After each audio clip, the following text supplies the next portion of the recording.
Assalamualaikum warahmatullahi wabarakatuh. Selamat pagi anak-anak. Alhamdulillah hari ini kita masih bisa belajar kembali dalam keadaan sehat walafiat. Hari ini kita akan belajar tema 1, subtema 1, pembelajaran ketiga. Sebelum belajar, marilah kita berdoa terlebih dahulu.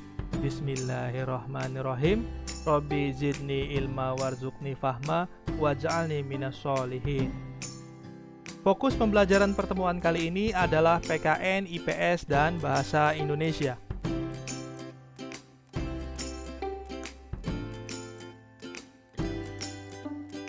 Pancasila sebagai dasar negara Indonesia bukan lagi suatu hal yang baru bagi masyarakat Indonesia. Dari zaman dahulu, nilai-nilai Pancasila memang sudah terkandung dalam kehidupan sosial budaya masyarakat kita. Nilai-nilai tersebut telah meliputi berbagai aspek kehidupan dan masih tetap dipelihara sampai saat ini. Nilai-nilai Pancasila perlu sekali kita kembangkan dalam kehidupan sosial budaya. Hal ini dimaksudkan agar tercipta suasana yang tenang, sejahtera, damai, dan aman. Tanpa nilai-nilai tersebut, kita tidak akan dapat mencapai semua itu. Untuk lebih memahami nilai-nilai yang terkandung dalam sila-sila Pancasila, simaklah penjelasan berikut dengan seksama. Yang pertama adalah nilai ketuhanan yang Maha Esa. Makna nilai yang terkandung di dalamnya yaitu beriman kepada Tuhan yang Maha Esa sesuai dengan agama dan keyakinan yang dianutnya. Nilai yang terkandung dalam sila ini mengharuskan kita untuk saling menghormati dan bekerja sama antar pemeluk agama yang berbeda-beda. Kita tidak boleh memaksakan suatu agama dan kepercayaan kepada orang lain. Kita harus saling menghormati kebebasan dalam menjalankan ibadah. Yang kedua adalah nilai kemanusiaan yang adil dan beradab. Setiap warga negara hendaklah mengakui persamaan derajat, persamaan kewajiban antara sesama manusia sebagai asas kebersamaan bangsa Indonesia dan persamaan hak. Dengan menjunjung tinggi persamaan derajat, hak dan kewajiban, maka seluruh bangsa Indonesia bersama-sama akan mampu menegakkan dan juga memelihara kebersamaan.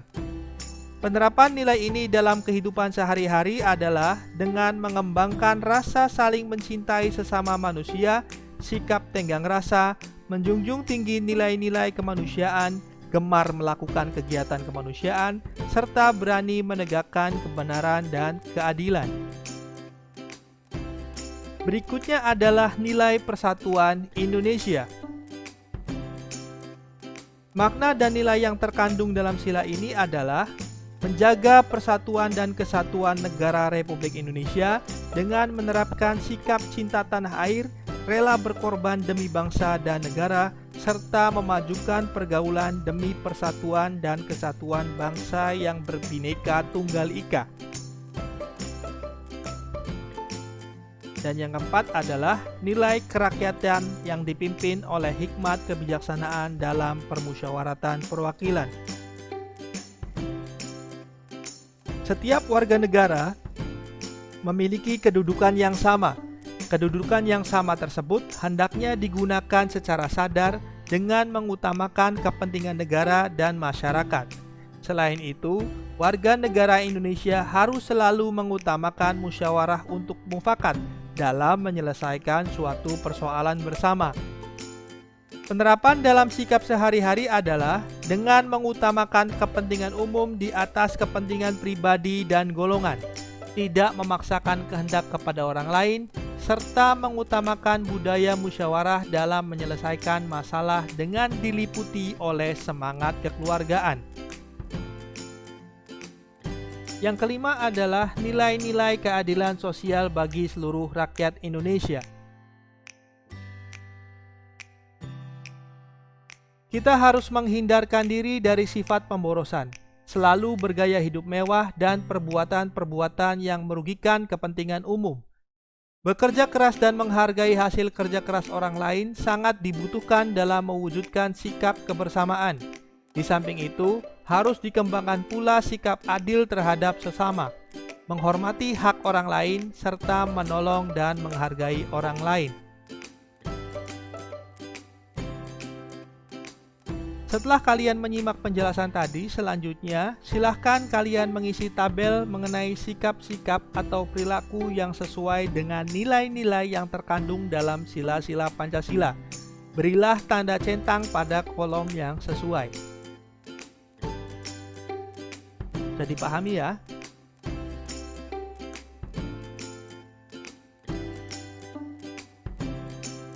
Negara Indonesia terbentang luas dari Sabang sampai Merauke, dari Pulau Miangas sampai Pulau Rote. Oleh karena itu, perlu adanya rasa persatuan dan kesatuan untuk menjaga kedaulatan wilayah Negara Kesatuan Republik Indonesia. Ayo mengamati letak negara Indonesia. Indonesia merupakan negara kepulauan terbesar di dunia. Negara Indonesia memiliki posisi geografis yang unik, sekaligus menjadikan posisi yang strategis. Hal ini dapat dilihat dari letak Indonesia yang berada di antara dua samudra, yaitu Samudra Hindia dan Samudra Pasifik. Indonesia juga terletak di antara dua benua, yaitu benua Asia dan benua Australia. Letak geografis ini sangat mempengaruhi keberadaan wilayah Indonesia, baik dilihat dari keadaan fisik dan sosial, ekonomi, dan politik. Batas wilayah Indonesia berdasarkan letak geografisnya adalah sebagai berikut. Sebelah timur berbatasan dengan Samudra Pasifik dan Papua Nugini. Sebelah utara berbatasan dengan Selat Malaka, Laut Andaman, Laut Tiongkok Selatan, Laut Sulawesi, Samudra Pasifik, dan Malaysia Timur. Sebelah barat berbatasan dengan Samudra Hindia. Sebelah selatan berbatasan dengan Australia, Samudra Hindia, Laut Timur, dan Laut Arafuru. Apa itu letak astronomis? Letak astronomis adalah letak suatu wilayah berdasarkan garis bujur dan garis lintang pada peta.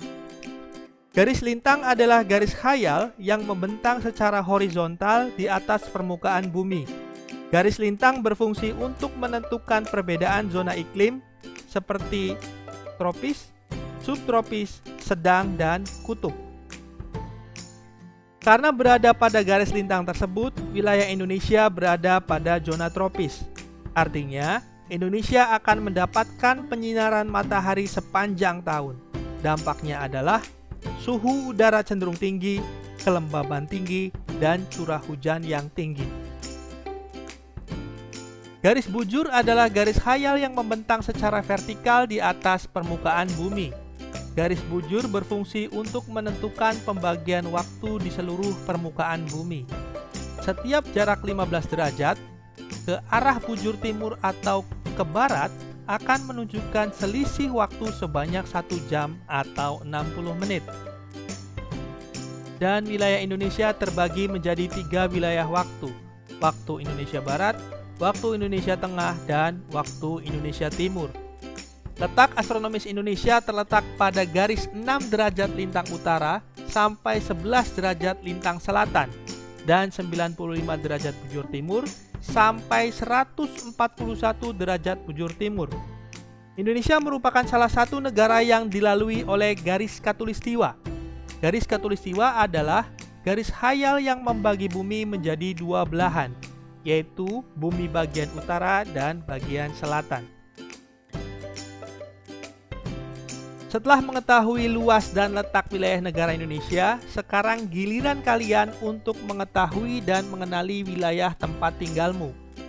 Mengenali wilayah tempat tinggal kita akan menjadikan kita lebih mencintai lingkungan tempat tinggal kita. Bagaimana dengan kamu? Seberapa kenalkah kamu terhadap lingkungan tempat tinggalmu? Agar semakin mengenal lingkunganmu, buatlah cerita singkat tentang lingkungan di sekitar rumahmu. Cerita yang akan kalian buat hanya satu paragraf yang terdiri dari kalimat utama dan kalimat penjelas. Nah, apa itu kalimat penjelas? Kalimat penjelas berisi informasi tambahan untuk menjelaskan lebih rinci hal-hal yang disampaikan kalimat utama. Dapat berupa informasi tambahan, alasan, atau sanggahan yang mendukung pernyataan pada kalimat utama sehingga disebut juga kalimat pendukung. Berikut ini adalah contoh sebuah paragraf. Silahkan kalian amati kalimat utama dan kalimat penjelasnya.